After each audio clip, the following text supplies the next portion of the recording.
Sa ikalimang araw ng impeachment trial ni VP Sara Duterte, ipinagpatuloy ng defense team ang cross-examination sa dating hepe ng NBI Cybercrime Division na si Attorney Jeremy Loto na nanguna sa investigasyon sa mga banta kay Pangulong Bongbong Marcos, First Lady Lisa Marcos at dating House Speaker Martin Romualdez. Muling inusisa ni Attorney Mark Binluan si Loto kaugnay sa investigasyon sa banta naman sa buhay ni VP Sara. Batay po sa statement na nakuha ng NBI na isa sa mga nakausap nilang reporter, nabanggit doon ang umano'y banta ni VP Sara mula kay Romualdez. Gihit pa po ni Lotok, wala silang na-establish na krimen na ginawa ni Romualdez kaya hindi nila ito tinutukan. Now, my question is this.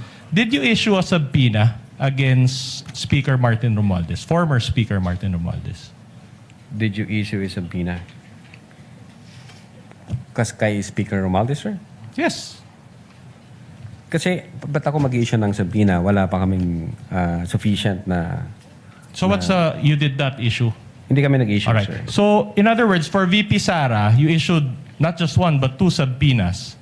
But for the former speaker, you did not issue a subpoena. That's just a question. There is an apparent commission of the crime for grave threats and inciting to sedition, sir.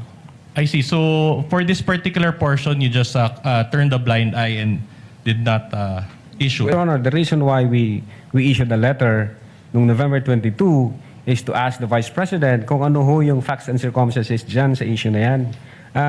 But since hindi ho nag-appear ang Vice Presidente, wala ho talaga kaming mapagsimulan. Wala kaming validated information. But you issued the subpoena against him. Sa pagtatanong naman ni Senator Judge Joel Villanueva, inamin po ni Lotok na wala silang nakita mga ebidensya na banta sa buhay ni VP Sara bukod sa pagbabawas ng 75 security personnel ni VP Sara. Anya, hindi nagbigay ng impormasyon ang kampo ni VP Sara kaugnay nito at hindi rin siya sumipot ng ipatawag ng NBI. Tanong, hindi rin naman po nagpunta sa inyo ang Pangulo o ang Speaker of the House and yet you pursued your investigation. So, in that way, paano nyo may explain ito, Attorney Lotok, Yes. na ginawa nyo talaga yung lahat ng inyong magagawa para imbestigahan din yung threat laban sa pangalawang Pangulo? Opo, Your Honor. Magkaiba po siya.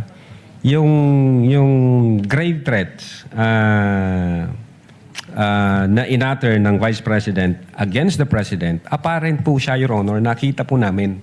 Nasa video, in-authenticate namin yung video, nag-testify yung mga may personal knowledge na in fact sinabi niya yon.